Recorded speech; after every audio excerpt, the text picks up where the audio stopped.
एक तरफ इस्लाम के में कहते हैं कि हम बुत परस्ती का विरोध करते हैं, ये उनका विषय है, उनका दर्शन है, उनकी फिलॉसफी है। हम तो मूर्ति पूजक हैं,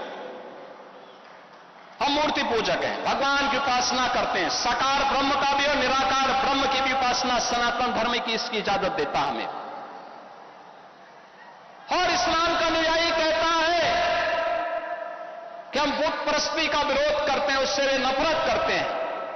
और दूसरी तरफ आई लव मोहम्मद कह करके अव्यवस्था और आगजनी तोड़फोड़ का सहारा ले रहे हैं। उन्हें मालूम है ये शारदीय नवरात्रि है, विजयादशमी का पर्व है, और शारदीय नवरात्रि को अगर अव्यवस्था पैदा करोगे, चंड मुंड बनकर के कार्य करोगे तो मां भगवती कभी बर्दाश्त नहीं करने वाली है। मां भगवती तो ऐसे चंड और मुंडों को रोकने का ही कार्य करती है। इसीलिए सभी सनातन धर्मावलंबी मां भगवती दुर्गा की पूजा इसीलिए करती है जिससे शक्ति अर्जित कर सके। आपका उपासना आपका विषय, अंतःकरण का विषय होना चाहिए, चौराहे पर प्रदर्शन करने का विषय नहीं होना चाहिए। और इसीलिए हम लोगों ने कहा कि धर्मस्थलों पर माइक बंद होने चाहिए, अपने परमिशंस में आप बजाइए, दूसरों का जीना हराम बंद करिए। और ये प्रतिबंध उत्तर प्रदेश में यथावत रहेगा, यथावत रहेगा। बहनों और भाइयों, अराजकता स्वीकार्य नहीं, कतई स्वीकार्य नहीं। हम सम्मान सबको देंगे, सुरक्षा सबको देंगे, लेकिन अगर किसी ने सुरक्षा के साथ खिलवाड़ करने का दुस्साहस किया, निर्दोष नागरिकों पर हमला किया, बेटी की सुरक्षा और व्यापारी के प्रतिष्ठानों में आगजनी करने का दुस्साहस किया, तो उसको ही नहीं, उसकी कई पीढ़ियों के सामने ऐसी कार्रवाई करेंगे कि उनके लिए एक नजीर बन जाएगा। ये जानते हैं कि पर्व और त्योहार उत्साह और उमंग का समय होता है, हर हिंदू परिवार जुड़ता है, साल भर की अपनी पूंजी को इस उत्साह के साथ समाज के साथ मिल बांट करके अपनी खुशी को मनाता है। कोई हिंदू, कोई सनातन धर्मावलंबी भेदभाव नहीं करता किसी के साथ, कोई भी उसके साथ मिलकर के पर्व और त्योहार मना सकता है, कोई दिक्कत नहीं। लेकिन पर्व और त्योहारों में व्यवधान, पर्व और त्योहारों के समय माहौल खराब करना ये स्वीकार्य नहीं।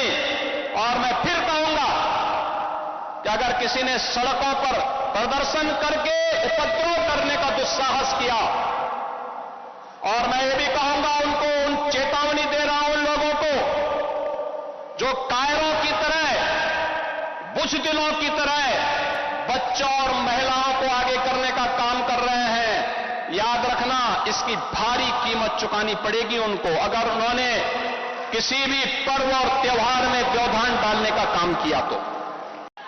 एक और डबल इंजन की सरकार विकास करा रही है। आपने देखा होगा मंच पर भी हमने हर जाति, हर समुदाय के लोगों को यहां पर सरकार की कल्याणकारी योजनाओं के साथ जोड़ने का काम किया है। कोई भेदभाव नहीं किया, कोई भेदभाव नहीं किया। अनुसूचित जाति के भी थे, पिछड़ी जाति के भी थे, ब्राह्मण भी थे। हर एक को सुविधा मिलनी चाहिए, सम्मान मिलना चाहिए, संरक्षण मिलना चाहिए। अगर गरीब है तो सरकार का संसाधन का पूरा लाभ उसको प्राप्त होना चाहिए। और मुस्लिम भी थे, कोई भेदभाव तो नहीं किया। सबका साथ और सबके विकास के साथ सरकार कार्य कर रही है। सड़क बन रही है, श्रावस्ती में एयरपोर्ट बन रहा है। आप याद करिए, इतना बड़ा एयरपोर्ट, आने वाले समय में बड़े बड़े जहाज श्रावस्ती में उतरेंगे तो देश और दुनिया का टूरिस्ट यहां पे आएगा, विकास श्रावस्ती का होगा। लेकिन कुछ लोगों को विकास अच्छा नहीं लगता, कुछ लोगों को विकास अच्छा नहीं लगता। वे लोग तालिबानी व्यवस्था पे विश्वास करते हैं। वे लोग आज भी दारुल इस्लाम में विश्वास करते हैं। आज भी मैं उनसे कहना चाहता हूं कि तालिबानी व्यवस्था और यह दारुल इस्लाम की उनकी मंशा उनको जन्नत में भी पूरी नहीं होने वाली है, जहन्नुम में उससे पहले उनको जाना पड़ेगा। भूल गए लोग, ये नया उत्तर प्रदेश है, नया भारत का उत्तर प्रदेश। अगर यह विकास कराना जानता है, अगर यह सबका साथ और सबके विकास के कार्यक्रमों को प्रभावी ढंग से आगे बढ़ाना जानता है, बिना भेदभाव के योजनाओं का लाभ हर तबके को देना जानता है, तो उपद्रवियों से और माफिया तत्वों से सख्ती से निपटना भी जानता है। वह समय गया दूर जब 8.5 वर्ष पहले सपा की सरकार में, कांग्रेस की सरकार में, बसपा की सरकार में इन उपद्रवियों को सरकार अपने आप बुलाती थी, नाक रगड़ती थी, इनके सामने नतमस्तक होती थी, इनको लूटपाट करने की, बेटी की सुरक्षा के साथ खिलवाड़ करने की, व्यापारिक प्रतिष्ठानों में आग लगाने की छूट देती थी, गरीबों की जमीनों पर, सरकारी जमीनों पर कब्जा करने की छूट देती थी। अब ये डबल इंजन की सरकार है, अराजकता बर्दाश्त नहीं करती, और अगर किसी ने अराजकता करने का दुस्साहस किया तो उसकी छाती पर बुलडोजर चलाना भी जानती है, वह भी जानती है। और इसीलिए बहनों और भाइयों, विकास की इस योजना के साथ हमें बढ़ना होगा। बहनों और भाइयों, अभी मैं आया हूं यहां से केसरगंज के उन क्षेत्रों से जहां पर भेड़िया का आतंक है, और मैंने कहा है जिन लोगों के पास मकान नहीं होगा, सर्वे का काम लगभग पूरा हो रहा है, उन सबको एक एक आवास उपलब्ध करवाएंगे। श्रावस्ती के भी, बहराइच के भी, बलरामपुर के भी, गोंडा के भी, जो भी ऐसे लोग होंगे सबके घर में सबको उपलब्ध करवाएंगे। जिसके पास राशन कार्ड नहीं होगा उसको राशन कार्ड भी मिलेगा, जिसके पास उपचार के लिए सुविधा नहीं उसको आयुष्मान कार्ड या मुख्यमंत्री राहत कोष से हम पैसा देंगे। राम फेरन जी जितना नाम देते हैं सबको हम पैसा देते हैं, सैकड़ों करोड़ तो इन्होंने केवल मुख्यमंत्री कोष से ही उपचार के लिए यहां श्रावस्ती के नागरिकों को उपलब्ध करवाया है। श्रावस्ती से हमने फ्लाइट चलाई थी तो राम फेरन जी ने यहां से तमाम कार्यकर्ताओं को उस यात्रा में अपने साथ सहभागी बना करके वायु दर्शन भी कराया था, कैसे हवा में उड़ा जाता है, यह भी देखने को हमने देखा है।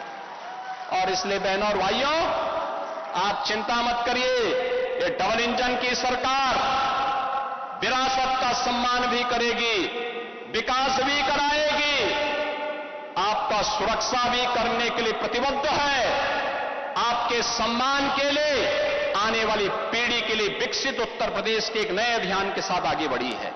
विकसित उत्तर प्रदेश आने वाली पीढ़ी के अगले 22 वर्ष के अंदर कैसा उत्तर प्रदेश हमें चाहिए, उस उत्तर प्रदेश के लिए।